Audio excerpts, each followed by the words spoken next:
let's talk about Kyle Freeland. Not going to get the opening day start, but if he's starting in game 2, logistically, that actually means he will start the home opener.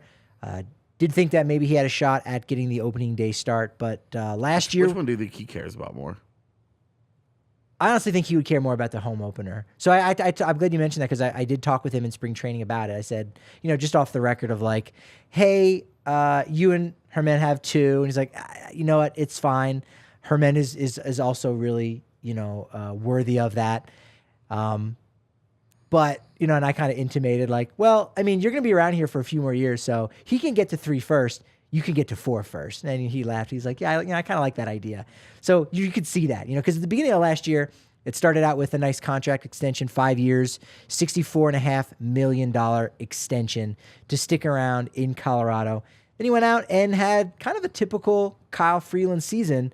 Got off to a rough start. I think the contract, might have put a little pressure on him because they weren't able to get it done before the start of the season. But what were your thoughts and what were your takeaways on what Kyle Freeland was able to do last year? Was it kind of typical Kyle Freeland, and is that okay? I mean, I felt like, you mentioned it was a rough start, right? But I felt like he settled in after that, and I felt like it wasn't like Cy Young contending Kyle Freeland. Sure. I don't know that we'll ever see that again. Right. But I felt good about what they got out of Freeland, and if I could take, even with a slow start, if you could just take last year, copy and paste it over into this year, I think you're okay with that.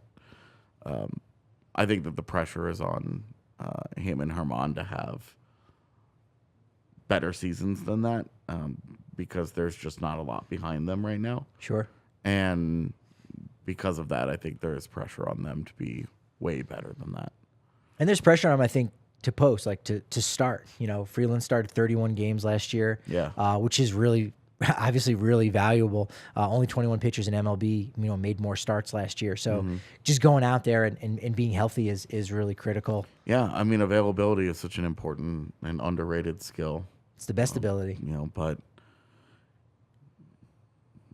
if they can get that. Yeah. Yeah.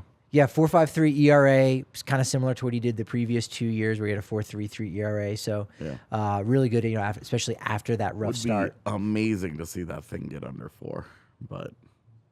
And I think it could happen for him. Again, you think about having a sub 4 ERA in Colorado, and you're like, man, exactly. That's ace type stuff. And you go, in everywhere else in the world, it's not. It's like, oh, that's just slightly above average. So again, the numbers don't really tell the entire truth. He did have the most wins above replacement, I think 2.4 according to Baseball Reference. So the highest on the staff. So he's leading that young group as he's now he's 29 today. I think his birthday's in May, where he'll turn 30. So this will actually be his age 30 season. Now he's kind of that bridge. Kyle Freeland is 30, man. Yeah. That is ridiculous. He's getting there. Is he going to have to get some tattoos removed now since you're over 30, or just embrace it even more? Go full body? No, you should get more as you age. Okay. So he's set himself up for success in the 30s then. He needs more tattoos. Another tattoo, maybe, knock a couple of runs off of his season. There you go. That could be the secret to it. Yeah. Yeah, but he's now a veteran, obviously, leading these young guys. Really, Ryan Feltner's that only young guy right now. But with the rest of the young guys coming up in the organization, Jaden Hill, Gabriel Hughes, Chris McMahon, if he can get healthy, Sam Weather, all those guys, they're going to look to Kyle Freeland to kind of bridge that gap. And Joe Rock. He's my favorite. He's another good one. Yeah. Another left-hander, right? Yeah. You like that, a lanky guy. So, I think it's important for Kyle to just kind of continue to do what he's doing, be Mr. Consistency, and I think that's okay if we don't see glimpses of that 2018, Cy Young Award contender. Yeah, really, if we just accept that was a huge anomaly for what his career is going to be. Yeah. Stop trying to hold him to that. It's probably fair for expectations, and what would be realistic for him. Because trying to hold him to that every year is just like, you're going to end up disappointed. Do you like ERA or wins above replacement as kind of a better indicator of how successful a pitcher was? Because it's a little bit harder here in Colorado. Yeah, there's all the tools for that. The ERA plus.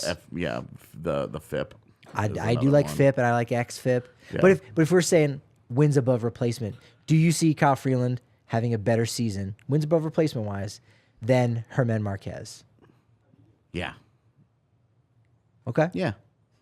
I actually would say that as well. I think we were both on the same page. Freeland probably maybe got the edge as far as the opening day start.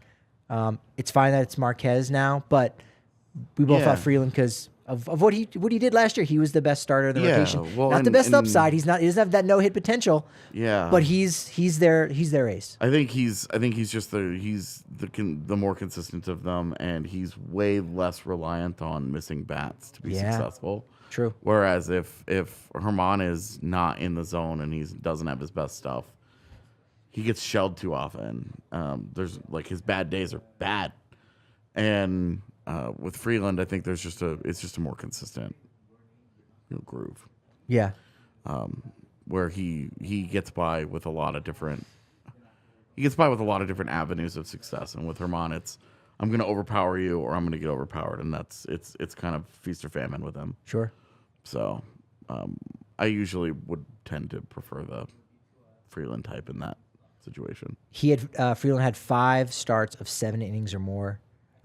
One he gave up no runs, 1, 2, and then 4 runs in one of those outings. It'll be interesting to see if the pitch clock, allows for pitchers to go deeper in games and to save that bullpen. Because again, I think Kyle Freeland gets that. I think he understands like, hey, you know what? We need some innings today. Bullpen needs a rest. So maybe my focus is to go long rather than to be effective and dominate early and get whatever content. So you can see that big picture. He is a thinker in that way. So I think we'll see him actually have more outings of 7 innings or more this season, partially because of that pitch clock. I hope so.